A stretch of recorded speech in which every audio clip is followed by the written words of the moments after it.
Bismillahirrahmanirrahim. Assalamualaikum warahmatullahi taala wabarakatuh. Ini depan ada kosong ni.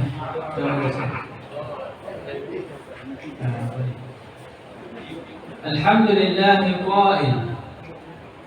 Rabbana absarna wa sami'na farji'na na'mal shalihan. Inna muqinun.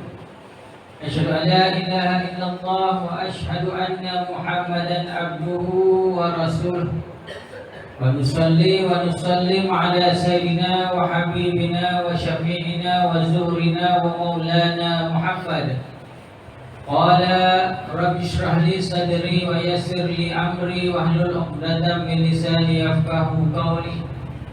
Allahumma faqihna fid din wa 'allimna ta'wil warzuqna fahman nabiyyin wa hifdzal mursalin wa ilhamal malaikatil muqarrabin ya arhamar rahimin. Wa qala an-nabi sallallahu alaihi wasallam aksiru min dzikri hazimil ladzat ya'ni al-maut wa ya'ni al-qiyamah. Ayuhal muslimin wal muslimat ittaqullaha haqqa tuqatih wa la tamutunna illa wa antum muslimun. Yang diraihkan pengurusi majlis, pengurusi PPR Kerinci Lembah Bantai, staf pimpinan masyarakat setempat, tuan-tuan haji, ibu-ibu hajah, para ustaz-ustaz, ustazah-ustazah, tuan-tuan imam, bilal, dan abang-abang, kakak-kakak, adik-adik, anak-anak yang dirahmati Allah Subhanahu wa taala. Pertamanya kita bersyukur kepada Allah Subhanahu wa taala bila mana kita dipertemukan pada malam ini. Malam ini merupakan malam 16, betul? 16 Muharram. Kita masih lagi dalam suasana tahun baru. Allah Ta'ala panjangkan umur kita dapat bertemu dengan tahun baru. Ini merupakan satu kurniaan yang besar. Sebab bila kita hidup, kita masih lagi boleh menolong ahli keluarga kita, terutamanya mak ayah kita atau pasangan kita yang telah mendahului kita. Dengan berdoa, dengan bersedekah.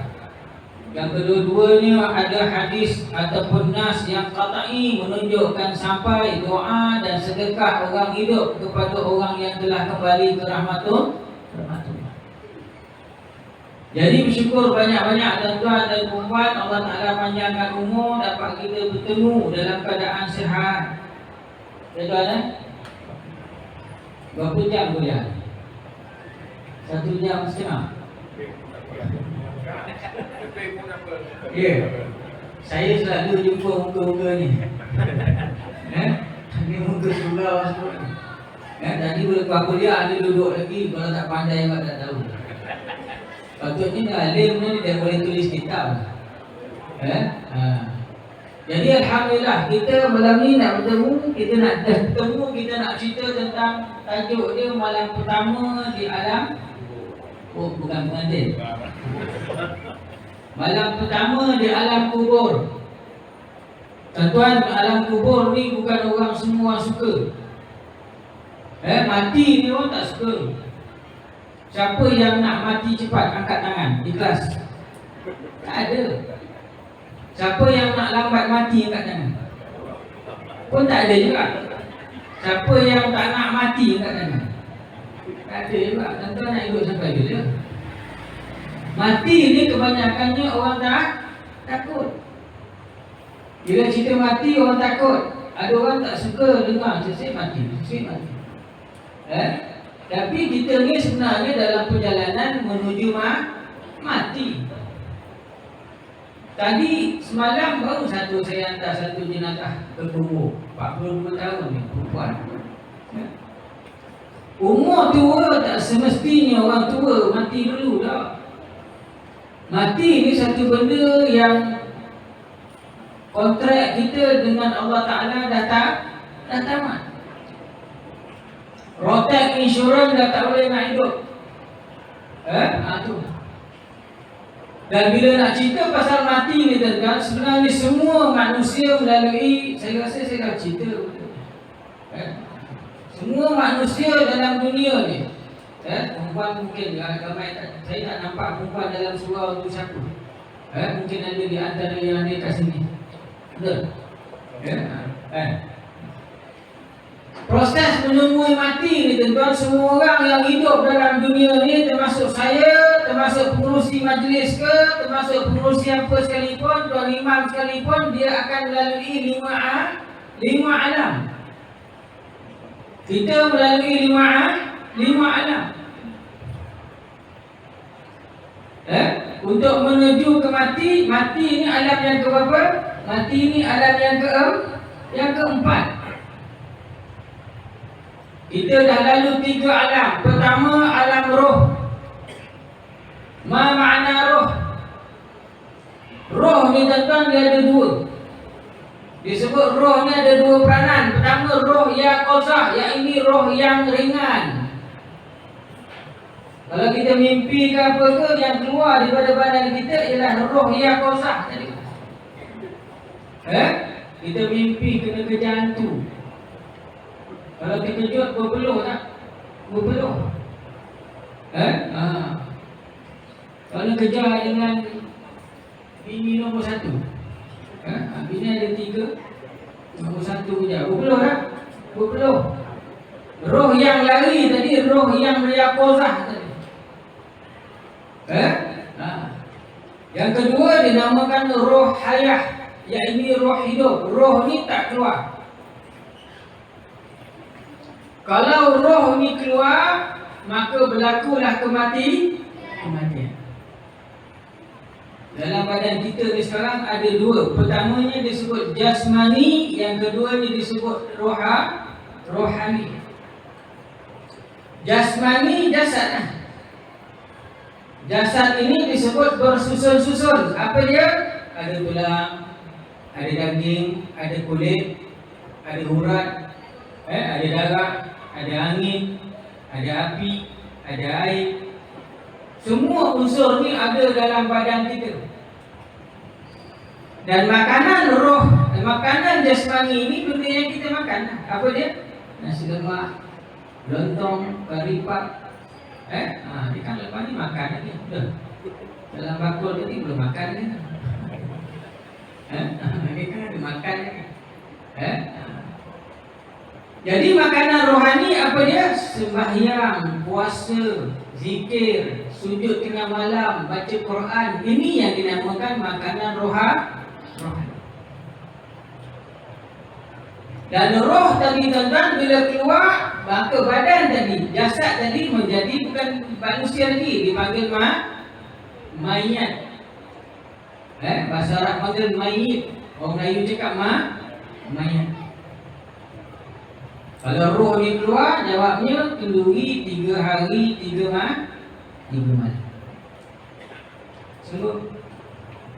Okey. Berapa lama Allah Ta'ala jadikan roh?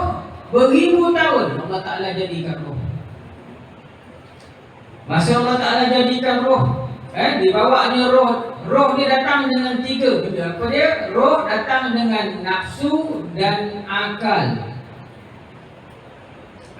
Roh ni datang masuk dalam badan dengan 2 benda lagi, iaitu nafsu dan akal. Bila Allah Ta'ala tanya roh, man anta? Roh cakap, anta rabbi, ana abdi, kau Tuhan, aku hamba. Begitu juga dengan akal. Man anta? Akal cakap, engkau Tuhan, aku hamba engkau. Tapi bila Allah Ta'ala tanya dengan nafsu, man anta? Nafsu jawab apa? Anta, ana. Engkau, aku. Kemudian nafsu ni tuan-tuan dibawa, dimandikan oleh malaikat selama 1000 tahun. Selepas 1000 tahun mulalah dibawa depan Allah, tanya balik, man anta? Barulah dia cakap, anta rabbi, ana abdi. Itu nafsu. Itu sebab dalam puasa tu kan kita tak ada syaitan pun kadang-kadang ada juga orang yang tak puasa. Ada juga orang yang tak sembahyang sebab nafsu.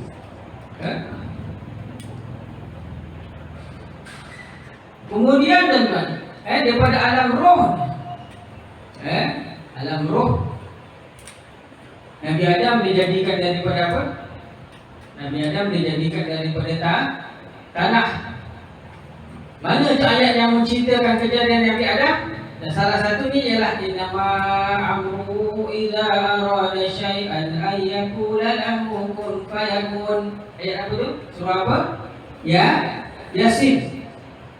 Innama amruhu idza arada syai', bila kau hendakkan sesuatu, kun fayakun, jadi maka jadilah. Nabi Adam dijadikan daripada tanah. Malaikat ambil tanah, digumpal-gumpal jadi lembaga, kemudian Allah Ta'ala tiupkan roh di dalam Nabi Adam. Apa lagi bukti Nabi Adam daripada tanah? Ketika Allah Ta'ala jadikan Nabi Adam di dalam syurga, kemudian Allah Ta'ala suruh sujud, semua makhluk sujud tunduk kepada Adam melainkan iblis. Iblis cakap apa? Ana khairu minhu, aku lebih baik daripada Adam. Kenapa aku nak sujud, nak tunduk pada Adam? Wa khalaqtahu min tin wa khalaqtani min nar. Kau jadikan Adam daripada tanah, kau jadikan aku daripada cahaya. Aku lebih mulia pada Adam. Kenapa aku nak sembah, nak sujud pada Adam? Disebabkan ingkar itulah syaitan ataupun iblis dihalau daripada syurga.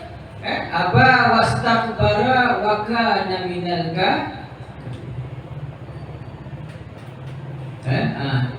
tapi kita ni asal usul kita memanglah daripada tanah. Tapi bila Nabi Adam dah dijadikan, kemudian kita ni hasilnya asal jadi daripada segumpal darah daripada keturunan cucu cicit Nabi Adam.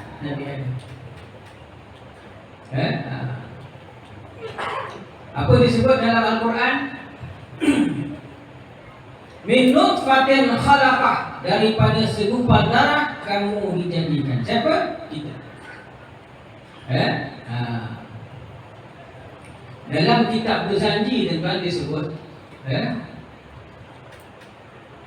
orang meninggal, kat mana tanah dia ambil, di situlah dia akan dikubur bumi.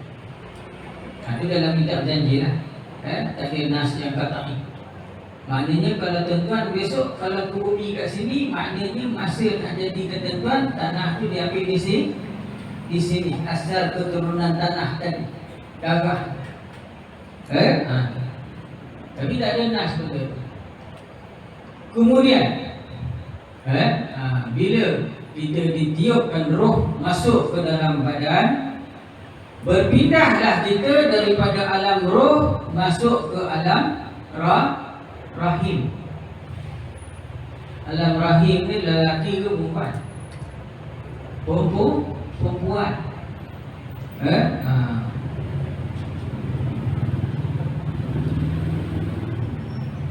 Berapa susahnya perempuan lahirkan anak? Susah. Kalau dulu lahirkan anak ni sama ada hidup ataupun mati. Sebab orang perempuan yang bersalin meninggal dianggap dimasukkan dalam golongan orang yang dapat syahid akhirat. Syahid akhirat. Jadi kemudian bila roh kita ditiupkan dalam rahim ibu kita, bila ditiupkan masa kita umur 4 bulan. Masa 4 bulan ditiupkan roh, kemudian disertakan dengan 4 perkara. Pertamanya ditentukan 4 perkara. Pertamanya jodoh, yang keduanya rezeki, yang ketiganya ajal, dan yang keempatnya maut. Jodoh kita waktu tu ditentukan. Rezeki kita pun ditentukan waktu kita dalam rahim, umur 4 bulan. Begitu juga ajal dan maut. Apa dia ajal?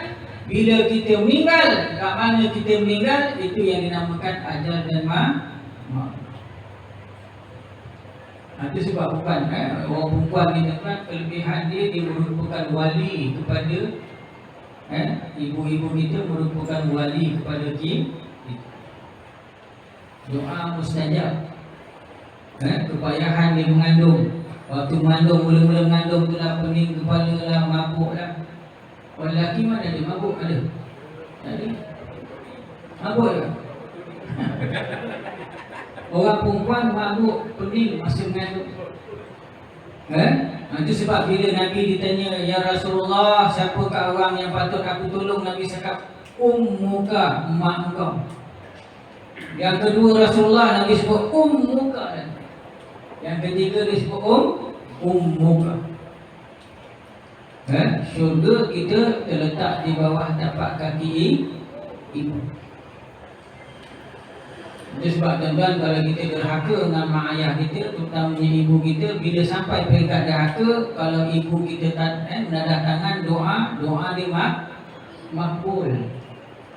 Jadi saya pesan kepada ibu-ibu di belakang, kalau ada anak-anak yang agak degil, nakal, jangan kita doakan dia yang bukan. Jangan. Celaka lah kau, celaka. Jangan. Sabar.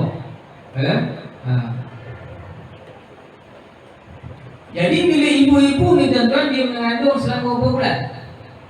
9 bulan.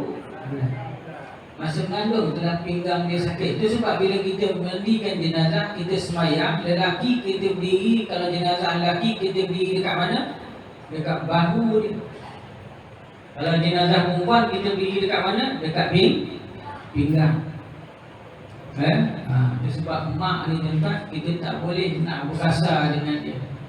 Walaupun macam mana buruk sekalipun, dia tetap mak kita. Dan dia merupakan doa dia makbul kepada kita dan tak ada hijab.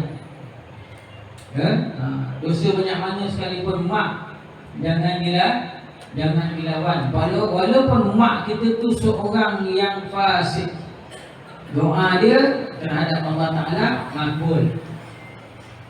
Maka duduklah kita dalam rahim. Rahim. Orang kalau dapat anak pertama ni sayang tak? Sayang. Tambah kalau cucu utama. Datuk dia yang paling risau. Yang berat-berat sangat ya. Tidak. Dan orang perempuan ni kadang-kadang mengandung, dia mengidam yang bukan. Saya rumah saya pernah mengidam sekali tuan-tuan, dia mengidam ciku tu, buah ciku.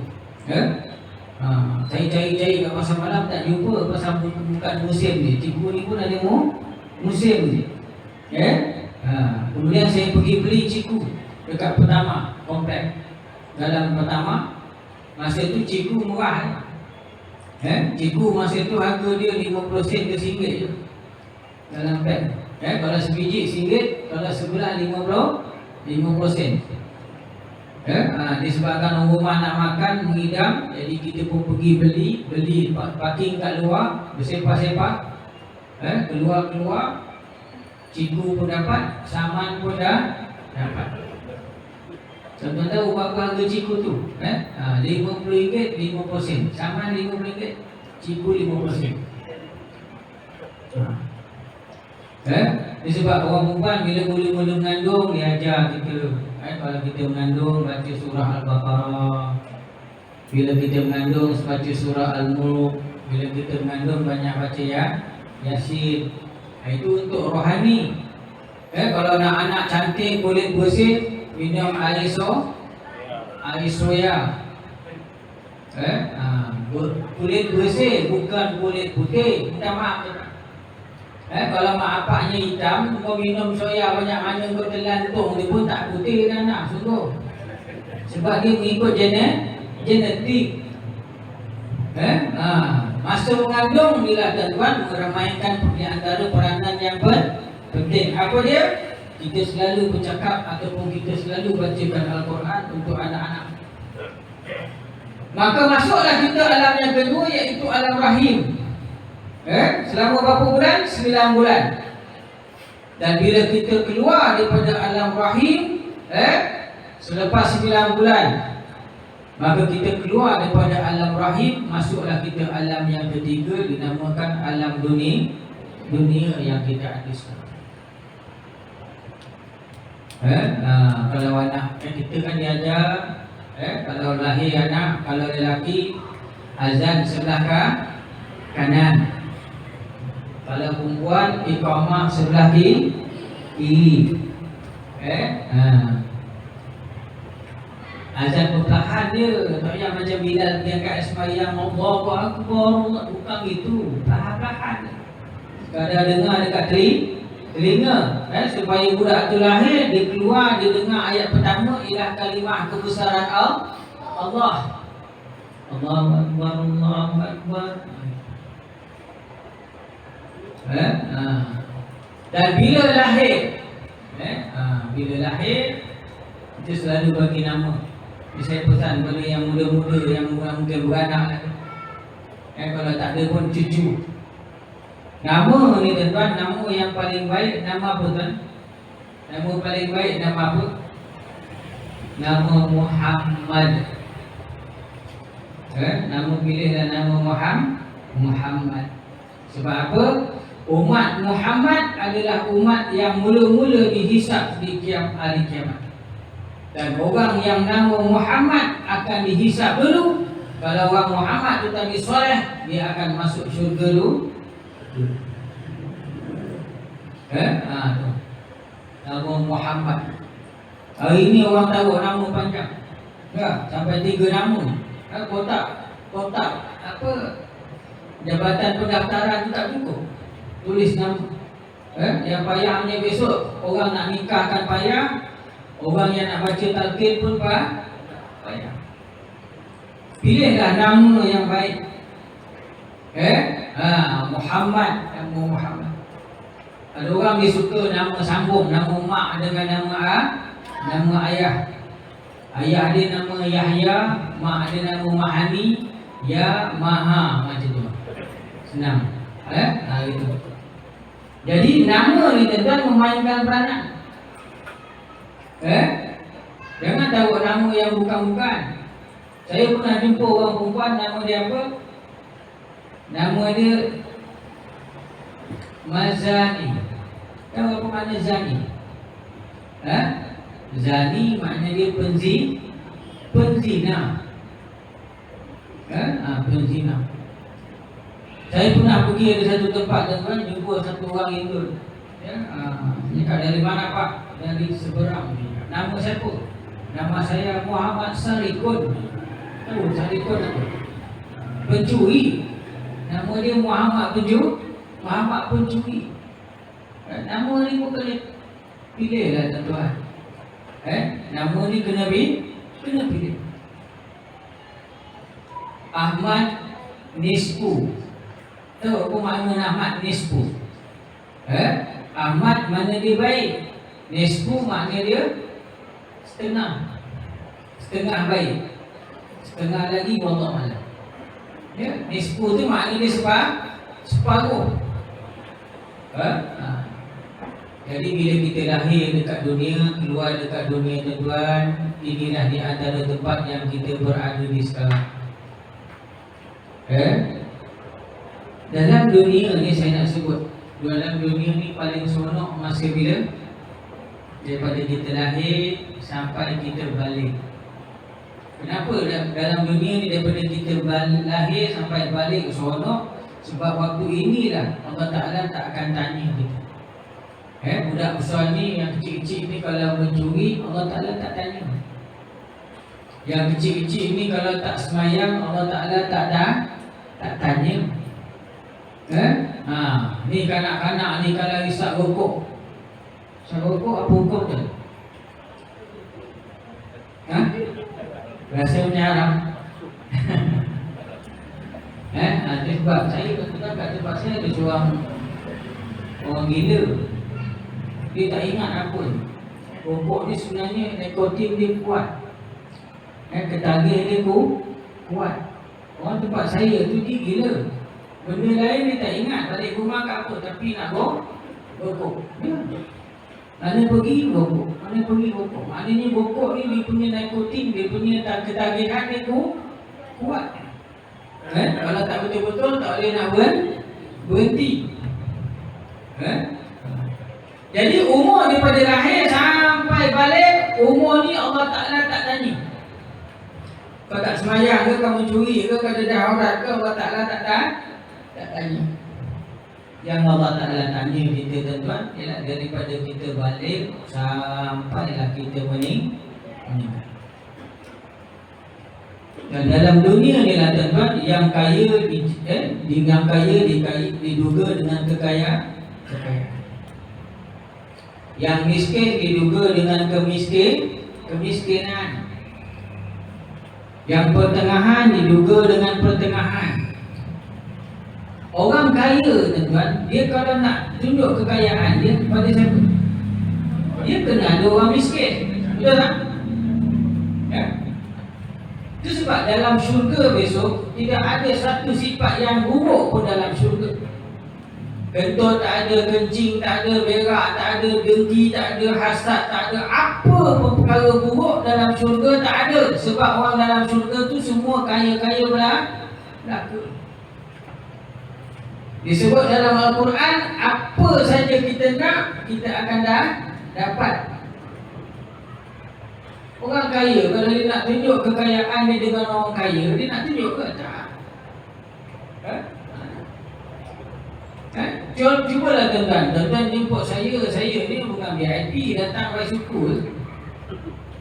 Cuba jemput penceramah yang biasa masuk TV, dia datang pakai apa? Wildfire. Ataupun dia bawa Mercedes S400 warna hitam, leather seat warna putih. Tengok kereta dia, kita rasa cemburu. Jam dia pakai 140,000, kasut dia pakai 40,000, minyak wangi 3,000. Cemburu tak orang miskin? Cemburu. Sebab apa? Itu sebab orang kaya dia memerlukan orang miskin, supaya orang miskin tahu dia kaya dan cemburu dengan kekayaan dia. Itu yang menjadikan kita kadang-kadang bila kita kaya, kita rasa kita hebat. Allah Ta'ala sebut, man arafa nafsa faqad arafa Allah. Siapa kenal diri dia, maka dia kenal Allah. Orang yang kenal Allah Ta'ala, dia kaya macam mana pun, dia tidak akan jadi sombong. Sebab dia tahu kekayaan dia tadi adalah daripada Allah.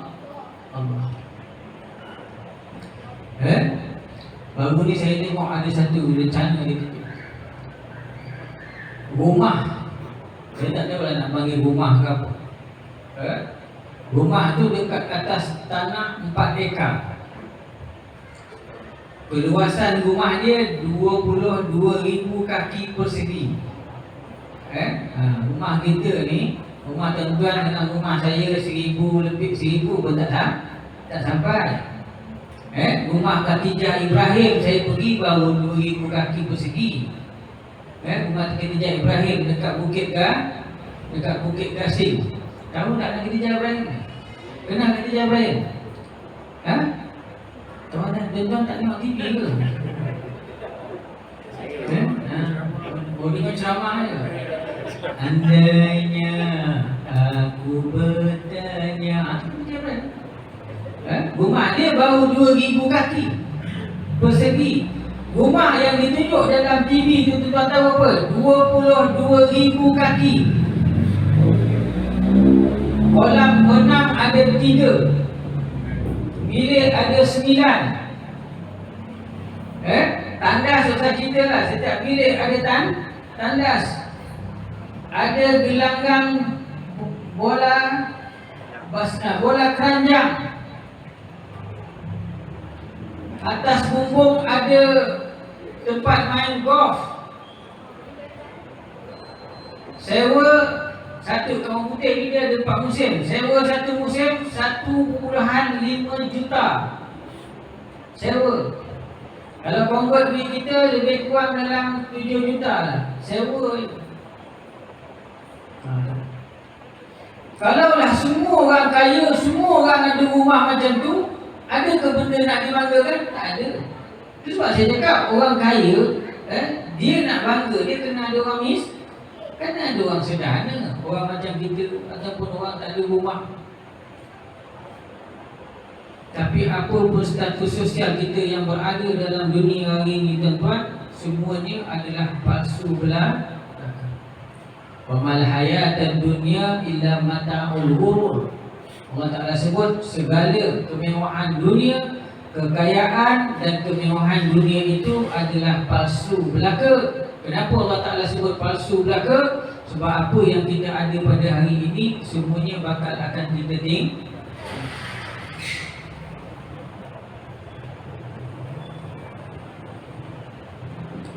Saya nak tanya diri saya dan juga tuan-tuan, kita sebenarnya dalam perjalanan menuju alam yang lagi satu, iaitu alam barzakh. Bila kita hantar orang pergi kubur, tuan-tuan, apa benda yang paling hilang pada dia? Pertamanya, keupayaan dia untuk beribadah sudah terputus. Tuan-tuan malam-malam balik tidur, ikan balik malam tidur, masa baring, masa tengok dekat atas siling. Bayangkan kalau tuan-tuan, katalah malam ni tidur, pagi besok Allah Ta'ala ambil nyawa tuan-tuan dengan nyawa saya. Aduh. Kalau tuan-tuan nak tahu malam pertama di alam kubur, itulah perkara yang bakal berlaku pada kita bila kita tidur satu hari besok ataupun kita jaga, kemudian Allah Ta'ala tiba-tiba ambil kita dan putuskan kita dengan keduniaan. Agaknya kalau kita mati malam ni, tuan-tuan meninggal malam ni, cukupkah pahala kita untuk bertemu dengan Allah, ataupun banyakkah dosa kita lagi dengan Allah, sembahyang puasa kita yang belum kita ganti? La yanfa'u malun illa banun. La yanfa'u malun wala banun illa man atallaha bil qalbin salim. Allah Ta'ala sebut hari bila mana tidak bergunanya harta dan anak pinak, melainkan orang yang datang bertemu dengan aku. Allah Ta'ala sebut dengan hati yang sejahtera. Terutamanya yang veteran 50 lebih. Tuan umur betul 59. Yang 50 lebih, 60 lebih, 70 lebih. Sebenarnya memang hampir dengan kematian. Kita sedang menunggu masa. Duduk dalam majlis malam ni mungkin majlis terakhir kita. Berlombok ramai-ramai gini, mungkin malam ni berlombok yang terakhir. Kalau ia benar dia berlaku, maka kita akan berpindah daripada alam dunia ke alam barzakh. Itu sebab Abu Musa dan satu hari di jalan dia cakap sa'al tu Rasulullah sallallahu alaihi wasallam. Abu Musa ni di jalan dijumpa Rasulullah, dia cakap aku tanya dengan Rasulullah, mata tangkati'u ma'rifatu abdi ya Rasulullah. Dia tanya dengan Rasulullah, mata tangkati'u ma'rifatu abdi minan nas.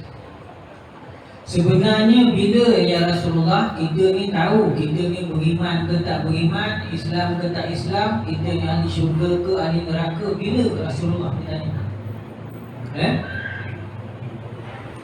Apa jawab Rasulullah, tuan-tuan? Rasulullah jawab, iza ayana, apabila malaikat maut berada di hadapan engkau, di kala itu engkau tahu engkau ni beriman ke tak beriman, ahli syurga ke bukan, ataupun Islam ke tidak.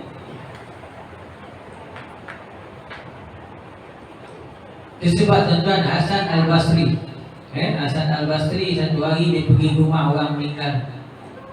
Orang ramai-ramai meninggal, seorang dia meninggal, yang ramai-ramai ni sedang bersedih, sedang menangis. Hasan Basri cakap apa? Daripada kamu menangis meratapi orang yang meninggal, baik kamu menangis memikirkan kamu sendiri besok kalau meninggal macam mana.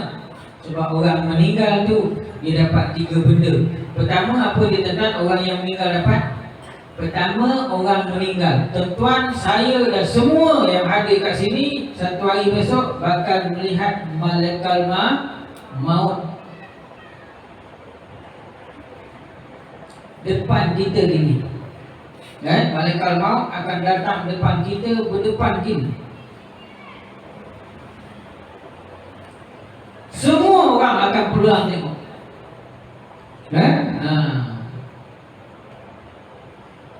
Tak ada orang terlepas. Kita akan berdepan dengan malaikat maut. Itu yang pertama. Hasan Al-Basri cakap, yang kedua, orang yang dah meninggal, bila dia meninggal aja depan malaikat maut, layanan meninggal tu dia dah tahu dah dia akan ahli syurga ke ahli neraka. Bila malaikat maut ada depan kita tuan-tuan, kita dah tahu dah kita ni ahli syurga ke ahli neraka. Dan yang ketiga, Hasan Basri sebut, bila malaikat maut depan kita, dia cabutnya nyawa kita, maka kita tahu betapa sakitnya mati. Mati sakit ke? Sakit. Itu sebab dalam ketika Rasulullah SAW hampir-hampir wafat, apa disebut pada Fatimah? Ada pasal sakit dalam kematian. Kalau Rasulullah SAW kekasih Allah sendiri pun mati rasa sakit, apatah lagi kita yang bukan kekasih Allah.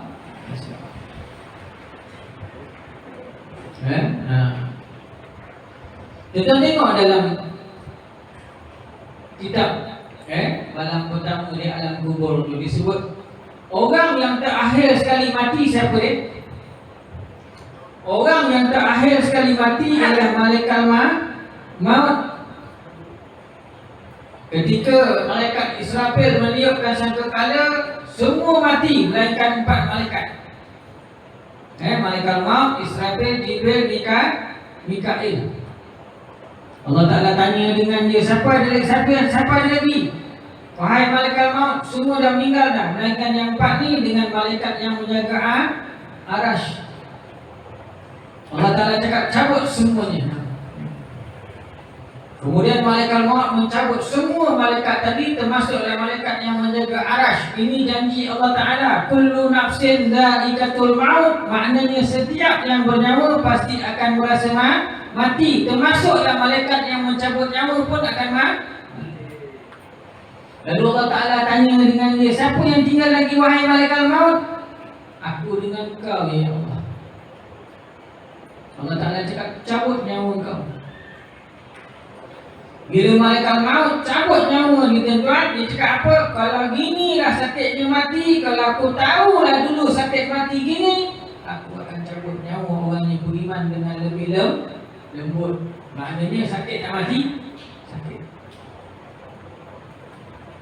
Nabi Ibrahim pernah bertemu dengan Allah. Dia cakap, ya Allah, ya Tuhanku, sakit macam mana sakitnya mati? Nabi Ibrahim tanya. Nabi Ibrahim ni Khalilullah. Dia di antara Nabi yang kita, satu-satunya Nabi yang kita baca dalam selawat ialah Nabi Ibrahim. Kama sallaita ala Ibrahim, sebagaimana engkau sejahtera ataupun engkau selamatkan Nabi Ibrahim. Dia cakap, ya Allah, macam mana sakitnya mati? Allah Ta'ala cakap, wahai Ibrahim, kalau kamu nak tahu betapa sakitnya mati, besok kamu pergi kubur, pergi tanya dengan orang yang dah mati. Adakah Allah Ta'ala tak tahu betapa sakitnya mati? Allah Ta'ala tu maha tahu. Tapi dia nak dengar sendiri daripada orang yang dah mati. Ya?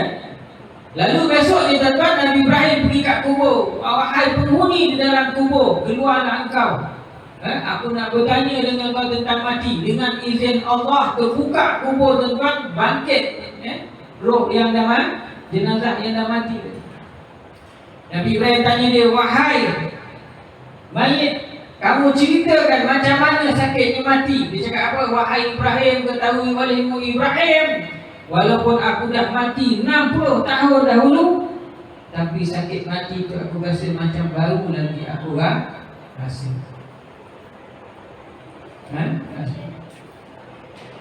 Sebab Nabi ajar kita doa apa? Allahumma hawin alaina fi samaratil maut.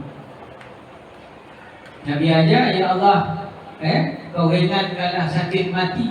Tak ada doa yang sebut supaya hilang sakit mati dah. Cuma meringankan sakit mati, tapi sakit tetap sakit. Jadi kalau bila kita kata mati ni tuan-tuan, sebab kalau hari tu pun saya dah sebut dah, mati ni ada 3 jenis. Pertama ni orang yang nak mati. Sahabat-sahabat tu dia nak mati cepat. Sebab apa dia nak mati? Kerana dia tahu lepas mati, kehidupan lepas mati tu lebih baik daripada kehidupan yang ada sekarang. Kita ni teman termasuk dalam golongan yang kedua. Kita tahu mati, kita tahu seksa mati, tapi kita takut mati. Sebab apa? Dosa kita banyak. Dosa apa Ustaz? Dosa tengok TV, dosa. Tuan-tuan, TV dekat rumah tu, apa yang keluar, itulah hukum dia. Kalau benda tu tengok kat luar berdosa, tengok dalam TV dosa tak? Dosa.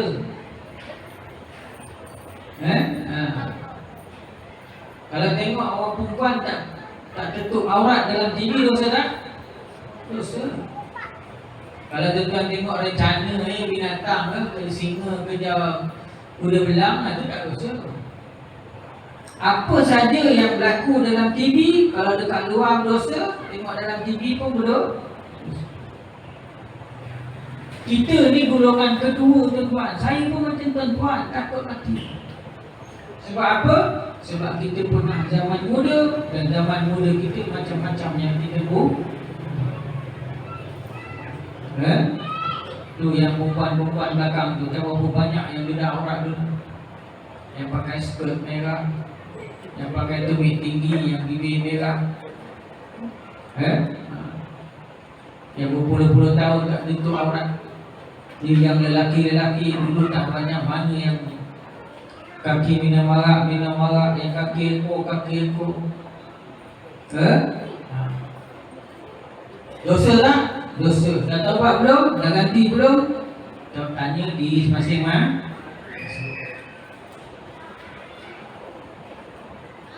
Tapi kalau tuan-tuan nak juga duduk dalam majlis macam ni, saya rasa alhamdulillah. Setidak-tidaknya tuan-tuan nak duduk dengar benda-benda bab kematian ni, mudah-mudahan memberi kebajikan yang banyak pada tuan-tuan dan puan.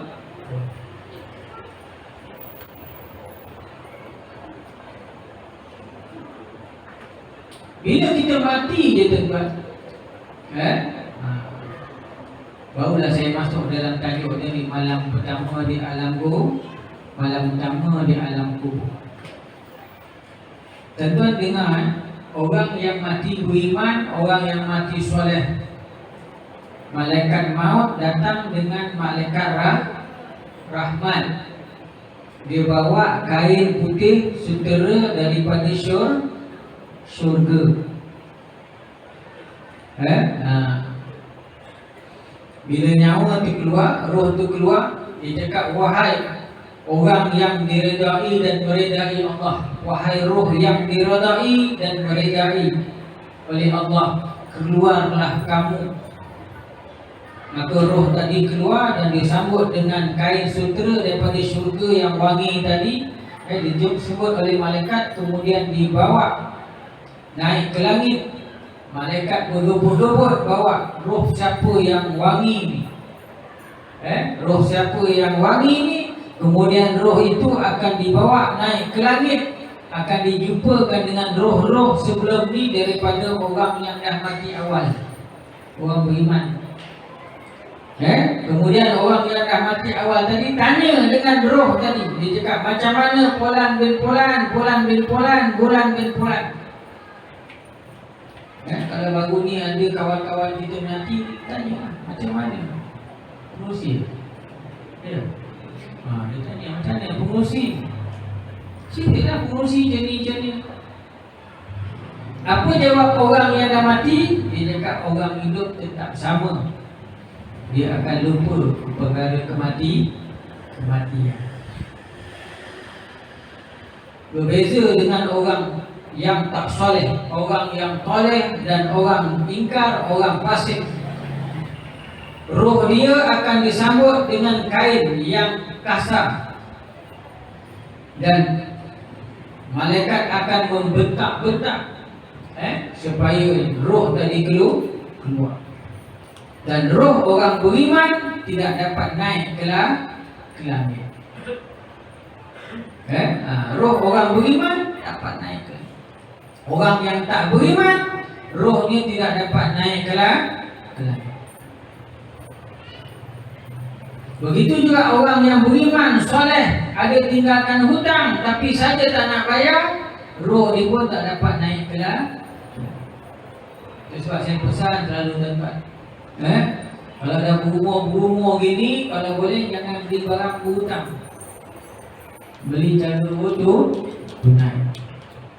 Kalau tak perlu, tak salah tukar, pakai je lah apa yang ada. Sebab kita ni penghujung usia menunggu mati.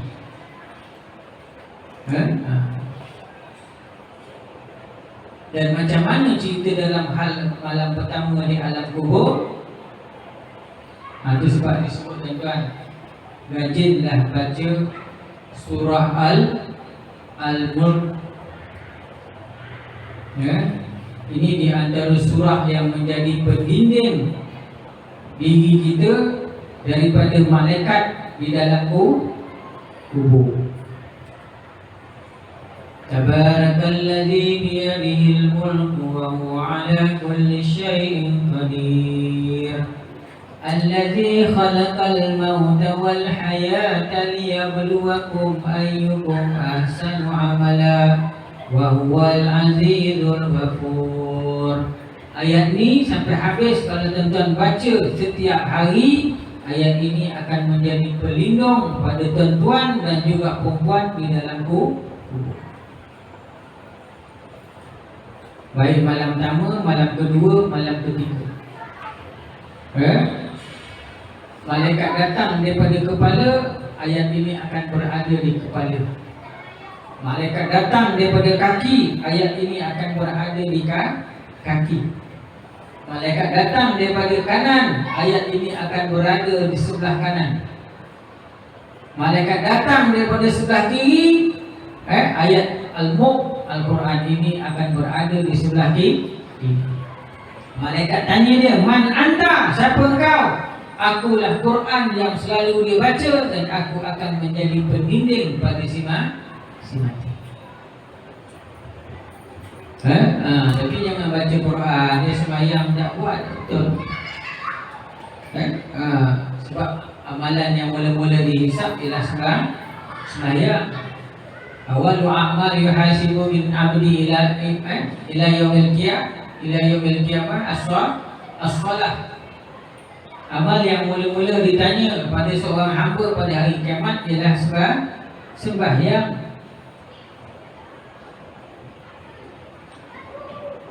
Jadi tuan-tuan dan puan yang dirahmati Allah Subhanahu wa taala, kita sekarang sebenarnya berada di alam ketiga dan akan menuju ke alam keempat yang saya sebut tadi.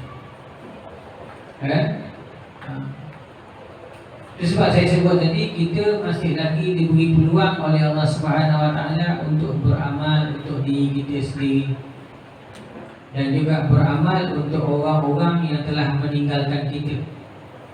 Lebih-lebih lagi doa dan bersedekah.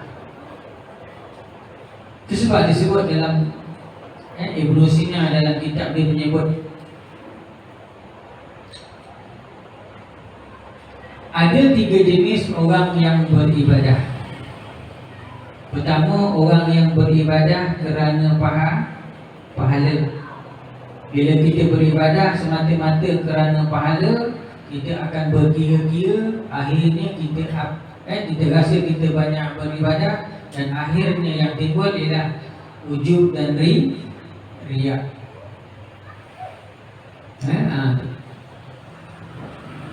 Yang kedua, orang yang beribadah kerana takutkan neraka. Orang yang beribadah takutkan neraka, dia akan beribadah. Orang kata melepaskan batuk di tangga, janji buat.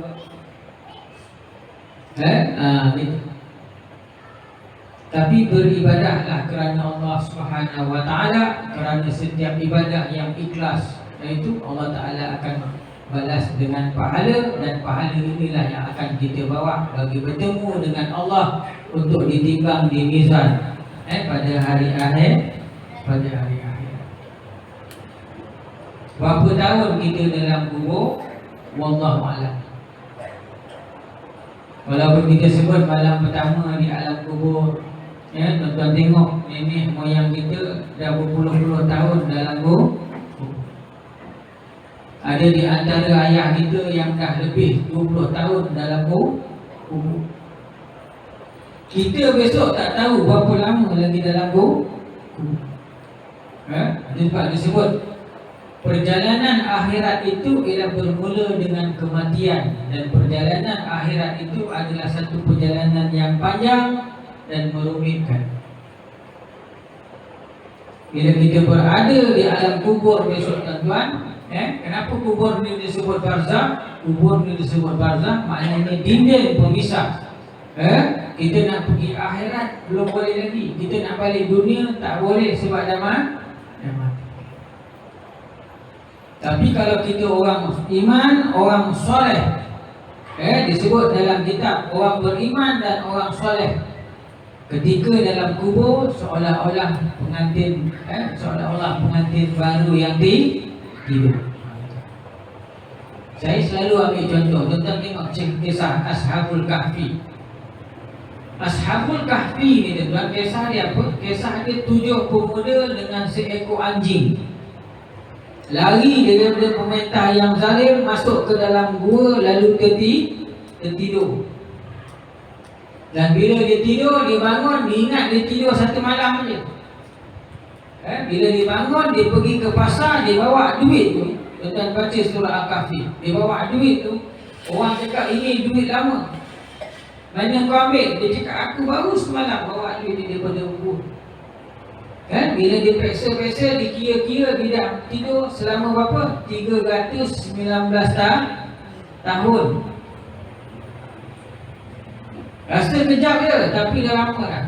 Begitulah hal keadaannya orang yang soleh, orang yang beriman. Walaupun beribu tahun dia tidur dalam kubur, bila dia bangkit dekat akhirat besok di padang mahsyar, dia akan rasa benda tu sekejap. Jadi doalah sama-sama, mudah-mudahan kita ni di antara orang yang dipermudahkan di dalam kubur. Dan daripada alam kubur tadi tuan-tuan, kita akan bangkit kepada mahsyar. Orang yang bukan mati syahid, semua anggota badannya akan hancur melainkan tulang sulbi, ujung pada punggung ni. Ujung punggung kita ni, ujung ni dekat buntut kita ni ada tulang yang lonjong tu, dia panggil tulang sulbi. Kalau disuluh waktu malam dengan lampu tengok duit tu, dia akan bercahaya tulang tu. Tulang tu tak hancur. Tak hancur. Kita akan bangkit dalam keadaan macam mana kita ada sekarang. Dan kita bangkit di padang mahsyar bersama dengan 4 makhluk lagi. Apa warna padang mahsyar? Selalu saya sebut tadi. Padang mahsyar warna dia putih. Lapang aja. Padang mahsyar. Padang mahsyar warna dia putih. Tak ada orang jual cendol, tak ada orang jual air, tak ada. Dan semua yang ada pada malam ni bangkit pada mahsyar dalam keadaan telanjang, berhimpit-himpit dengan lagi 5 jenis makhluk yang akan bangkit. Pertamanya manusia, yang keduanya jin, yang ketiganya syaitan, yang keempatnya malaikat, dan yang kelimanya ialah binatang. Binatang yang ada hisab dengan manusia. Gitu. Tuan-tuan sepak kucing tu bangkit ke akhirat. Bersesak-sesak di padang mahsyar.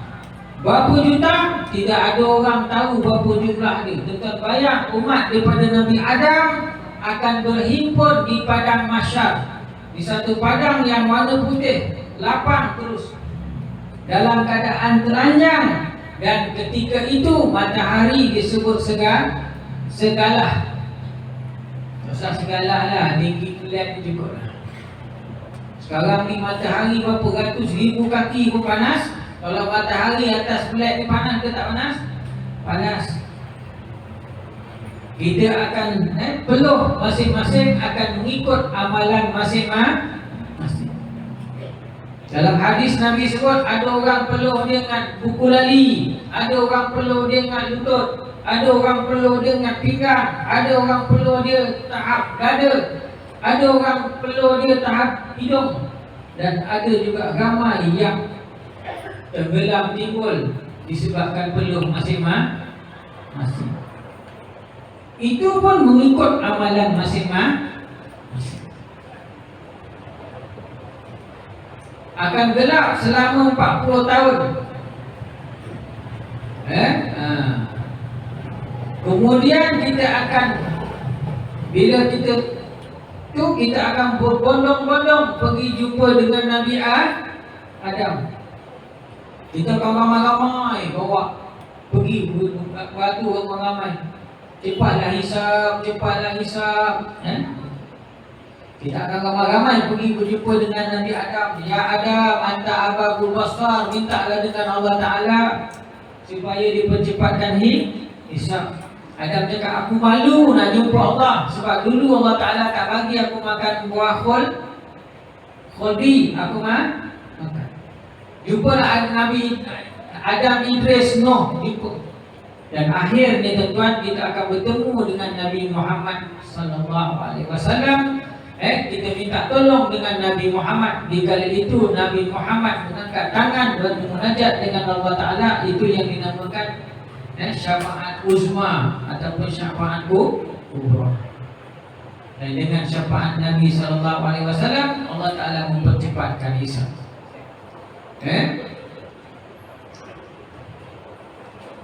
Dan kita 10.30 lah saya berhenti. Boleh?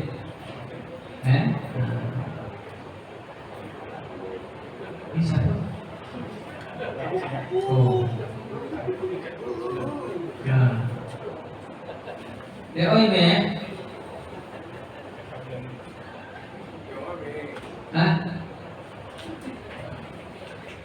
Dia bawa izin. Baik. Kemudian tuan-tuan, saya shortcut. Kita akan berada di ni. Sebelum berada di mizan, kita akan diberi buku catatan. Pada orang yang dapat buku catatan tangan kanan, dia adalah tanda-tanda penghuni syurga. Pada orang yang dapat buku catatan tangan kiri, itulah tanda-tanda penghuni neraka. Allah Ta'ala akan tunjukkan kita punya pahala banyak. Pahala waktu tu kita ditunjukkan pahala, dan pahala baru diwangi, dosa baru busuk. Dan di kali itu ramai yang muflis. Nabi tanya, kamu tahukah siapa orang yang muflis? Dia cakap orang yang muflis ni, sahabat cakap orang yang tak ada dirham dan tak ada dinar. Nabi cakap dah, dekat akhirat besok orang tu banyak pahala, kaki semayang, kaki puasa tak tinggal, banyak baca Quran, banyak zikir, tapi semua pahala dia dituntut oleh orang yang dia berdosa. Dan akhirnya tuan-tuan, kita akan ditimbang. Setelah ditimbang di mizan, kita akan berjalan di titian sirat. Saya syoklah. Orang yang pegang dapat buku tangan kiri, dia dah tahu dah dia ahli neraka. Orang yang dapat buku catatan tangan kanan, dia dah tahu dah ahli syurga. Dan titian sirat yang semua orang akan lalui, termasuklah para nabi, para rasul, orang mati syahid, semua akan melalui titian sirat. Tidak ada kecuali. Itu yang dicakap, ada yang meniti titian sirat macam kilat, ada yang meniti titian sirat macam kuda lari, ada yang berlari, ada yang berjalan, ada yang merangkak, ada yang mengensor di atas titian sirat. Berapa lama? 1500 tahun. 500 tahun menaik, 500 tahun mendata, dan 500 tahun menurun. Titian sirat. Syurga, kalau tuan-tuan nak bau, daripada 500 terakhir menurun tu, dah bau dah syurga, wanginya syurga. Wangi syurga dapat dihidu daripada 500 tahun perjalanan. Wangi tak syurga? Wangi macam mana? Wallahu a'lam. Memang wangi. Memang wangi. Ada ke bau tu dekat dunia? Tak. Tuan-tuan jangan bayangkan dia cakap dalam syurga ada apple, ada anggur, sama macam apple, anggur kita makan. Tak. Berbeza.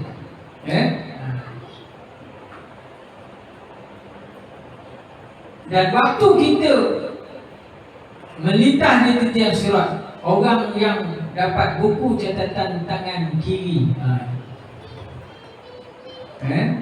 ada yang berjalan, yang mengangkat, yang mengesor, 2 tahun jatuh.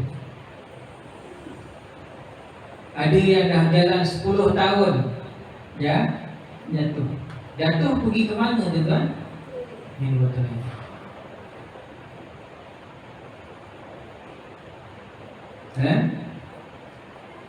Ini padang mahsyar. Sini. Ini titian sirat. Gitu. Titian sirat.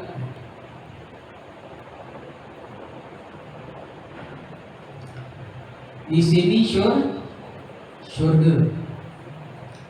Bawah ni neraka. Berapa dalam neraka? Nabi sebut kalau batu besar jatuh 70 tahun baru sampai dekat dia punya dasar. Dalam tak? Dalam. Berapa kepanasan dia? 70 kali panas daripada api yang ada dekat dunia. Tuan-tuan bayangkan, orang yang melintas, ada yang katalah 500 tahun sini, 500 tahun sini, ada yang baru 20 tahun dan ada yang 500 tahun jatuh. Jatuh pergi mana?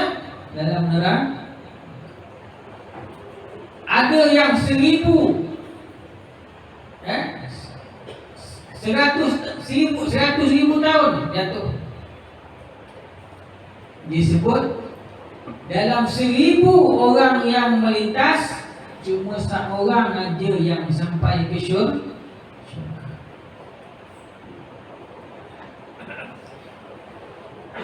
Itu sebab saya dalam tahun 2017 18 disebut statistik Lembah Kelang. Lembah Kelang ni maknanya Selangor dengan wilayah.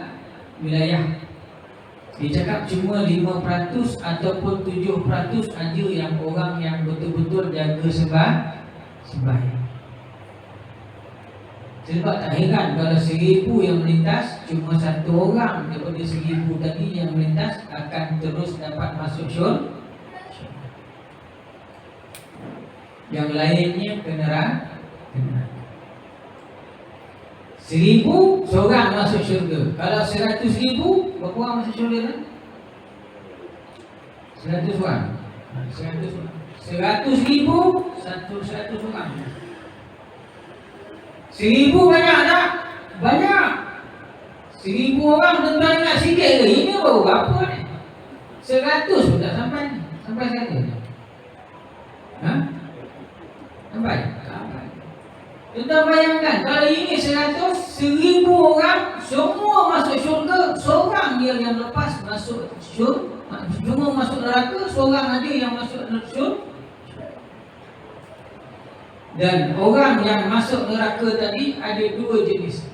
Fakuntum azwajan salasa. Kamu akan terbagi kepada 3 golongan. Pertama, orang yang masuk syurga, terus masuk syurga, khalidina fiha abad. Yang kedua, orang yang masuk neraka, setelah selesai diseksa, dia akan masuk ke syurga. Tapi sebelum masuk ke syurga, dia akan dimandikan di telaga Kausar, dan separuh ulama sebut di dahinya ada bertanda dia yang ni dia pernah masuk neraka. Dan ada dan banyak juga yang masuk neraka dan kekal sampai bila-bila. Sampai bila? Sampai bila-bila. Sampai bila? Sampai bila-bila.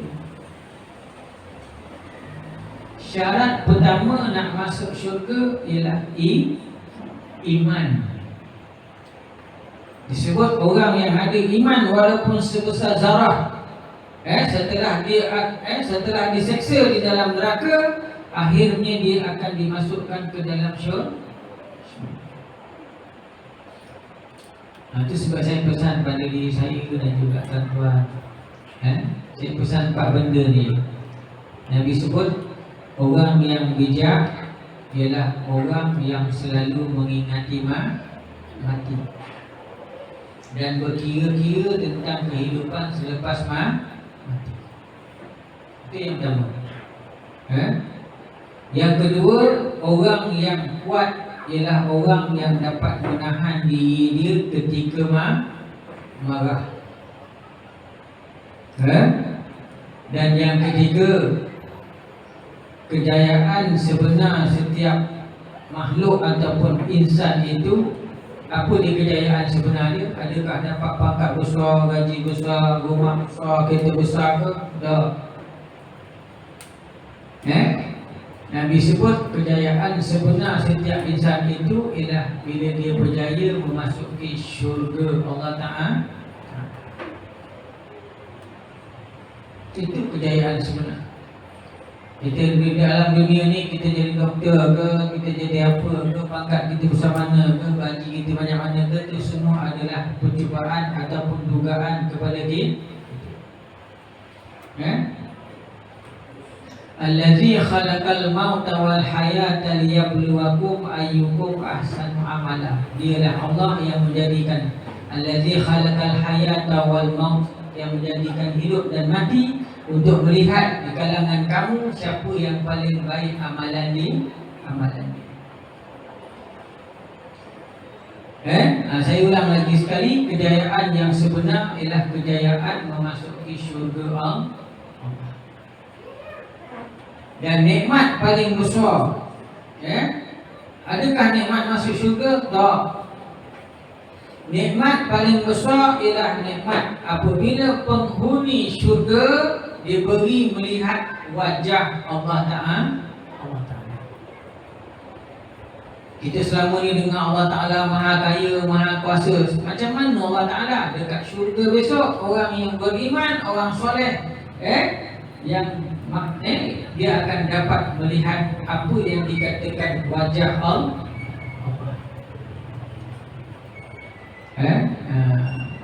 Dan pertanyaan saya pada diri saya dan juga tuan-tuan, di mana kita? Di mana kita? Di mana kita? Walaupun kita katalah kais pagi makan pagi, kais petang makan petang, pertama jangan tinggalkan sembahyang. Sebab ada kisah orang cakap, kenapa kau tak sembahyang? Dia cakap, aku ni handsome, pelakon, banyak tak ada masa nak sembahyang. Apa malaikat cakap? Dekat dunia dulu ada Allah Ta'ala jadikan orang handsome, tapi dia tak pernah tinggalkan sembahyang. Siapa dia? Nabi Yusuf. Nabi Yusuf tuan-tuan, dia lalu orang perempuan tengah perang apple dengan pisau, terpotong jari. Tengok Nabi Yusuf handsome. Dia cakap, kenapa kau tak sembahyang? Aku dulu dekat dunia suara aku sedap, aku jadi penyanyi, sibuk, tak boleh nak sembahyang. Malaikat cakap, dulu dekat dunia Allah Ta'ala ada jadikan satu orang suara dia sedap. Siapa dia tuan? Nabi apa? Nabi Daud. Nabi Daud kalau baca kitab Zabur, orang pengsan boleh terjaga. Burung tengah terbang, kalau dengar Nabi Daud baca kitab Zabur, burung jatuh. Kita kalau baca Quran, orang hidup boleh pengsan.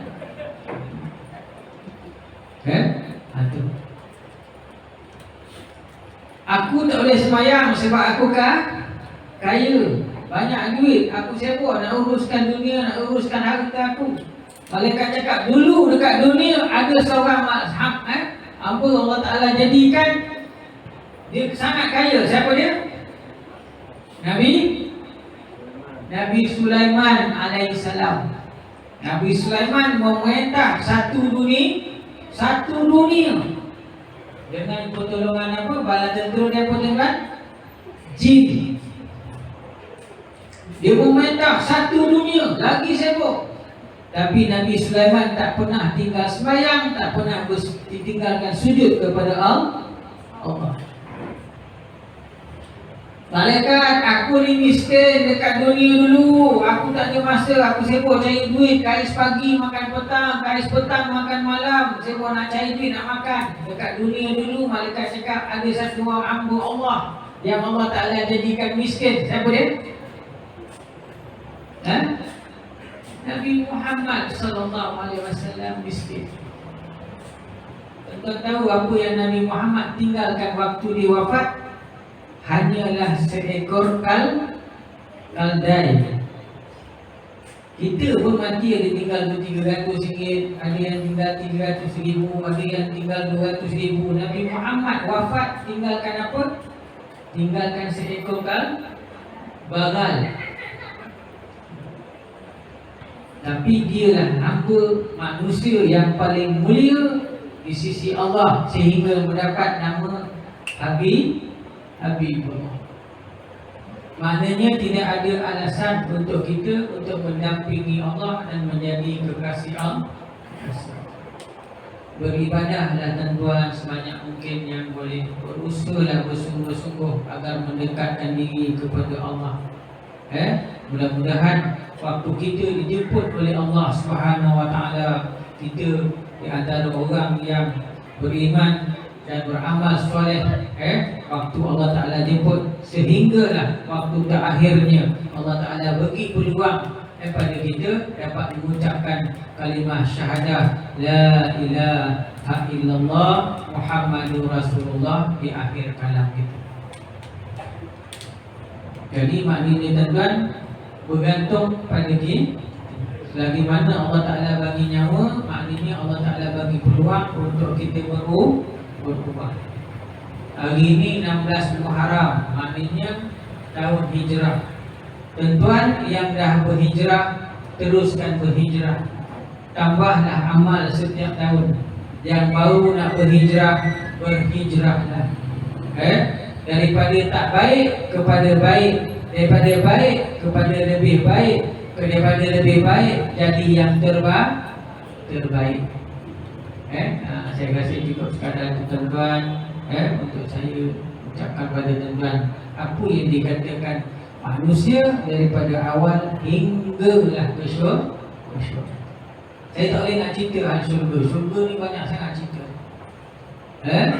Kalau saya cerita hal syurga kan tambah lagi setengah jam. Boleh? Dah tak jawab dah. Jadi ada apa-apa nak tanya? Kalau tuan-tuan nak tanya tentang syurga ke neraka, boleh saya jawab, saya jawab. Ada apa-apa nak tanya? Saya buka 2 minit untuk pertanyaan.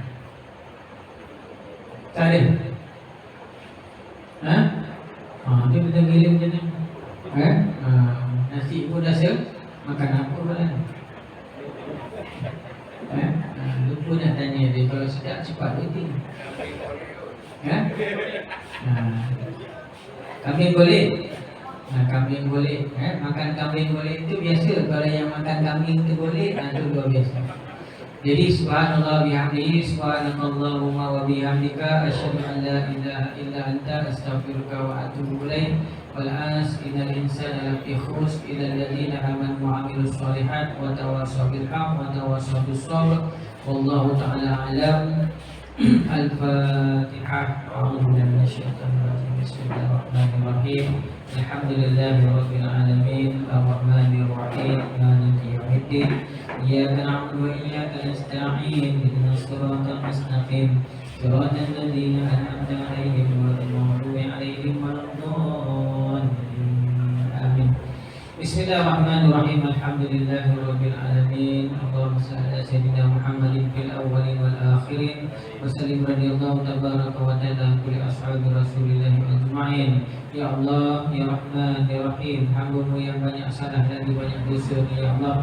Rendah tangan mohon keridaan-Mu, Ya Allah. Ampunkanlah dosa-dosa kami, Ya Allah. Ampunkanlah dosa kedua ibu bapa kami, Ya Allah. Ampunkanlah dosa pasangan kami, Ya Allah. Ampunkanlah dosa seluruh umat Islam, Ya Allah. Sama ada yang hidup, lebih-lebih lagi yang telah kembali kepada-Mu, Ya Allah. Mudahkanlah hidupan harian kami, Ya Allah. Sihatkanlah tubuh badan kami, Ya Allah. Murah dan berkatilah rezeki kami, Ya Allah. Oh, hidup dan matikanlah kami dan seluruh ahli keluarga kami dalam keadaan beriman kepada-Mu, Ya Allah. Dalam keadaan yang Kau redha, Ya Allah. Yang ini dalam keadaan Islam, Ya Allah. Akhirlah kalimah kami dan seluruh ahli keluarga kami dengan kalimah syahadah la ilaha illallah Muhammadur Rasulullah. Bantulah kami dalam didik diri kami dan pasangan kami agar menjadi suami isteri yang soleh dan solehah, Ya Allah. Bantulah kami dalam didik anak cucu kami menjadi anak cucu yang soleh dan solehah, Ya Allah. Ada di antara kami atau adik keluarga kami yang sedang sakit, Ya Allah. Sembuhkanlah penyakit mereka, Ya Allah. Ada di antara kami atau adik keluarga kami yang berhajat, Ya Allah. Tunaikanlah hajat baik kami, Ya Allah. Ada di antara kami atau keluarga kami yang dalam masalah, Ya Allah. Berilah kami jalan keluar pada masalah tersebut, Ya Allah. Dan kepada seluruh ahli keluarga kami yang telah berada di kubur, Ya Allah, permudahkanlah mereka di kubur, Ya Allah. Lapangkanlah kubur mereka, Ya Allah. Terangilah kubur mereka, Ya Allah. Tukarkanlah lubang kubur yang sempit kepada taman-taman syurga yang penuh dengan kenikmatan, Ya Allah. Kami khususkan doa ini buat kepada kedua ibu bapa kami, Ya Allah, yang telah banyak berjasa dan berkorban demi kami, Ya Allah. Dari awal kelahiran kami hingga mereka menutup mata, Ya Allah. Tidak putus-putus mereka membanting pula membalas keringat untuk pakaian yang kami pakai, makanan yang kami makan, pelajaran yang dibekalkan kepada kami, Ya Allah. Tidak terbalas kami akan jasa dan pengorbanan mereka, Ya Allah. Ada doa yang kami boleh panjatkan buat mereka, Ya Allah. Begitu juga kepada pasangan kami, ahli keluarga terdekat kami yang telah mendahului kami, Ya Allah. Sebagai manusia biasa tentulah banyak salah dan silap yang mereka lakukan semasa hayat mereka, Ya Allah. Namun kalau Tuhan yang Maha Pengampun lagi Maha Penyayang, Ya Allah. Ampunkanlah segala kesalahan mereka, Ya Allah. Terimalah akan amal ibadah dan kebajikan yang telah mereka lakukan semasa hayat mereka, Ya Allah. Ibu telah mereka di dalam golongan orang yang beriman dan beramal soleh ya Allah. Ibu telah mereka di dalam golongan orang yang dapat nikmat-Mu di dalam kubur ya Allah. Ya Rahman ya Rahim ya Dzal Jalali wal Ikram. Ibu telah kami dan seluruh ahli keluarga kami di penghujungnya tempat yang paling baik di sisi-Mu, yakni di syurga-Mu ya Allah. Bagi bertemu dengan-Mu ya Allah, bagi bertemu dengan para Rasul-Mu, terutamanya Rasulullah sallallahu alaihi wasallam, dan juga bertemu dengan seluruh ahli keluarga kami yang telah lama meninggalkan kami ya Allah. Rabbana taqabbal minna du'ana innaka antas samiul alim wa tub 'alaina innaka antat tawwabur rahim. Walhamdulillahi rabbil alamin. Taqabbalallahu minna wa minkum. Assalamualaikum warahmatullahi wabarakatuh.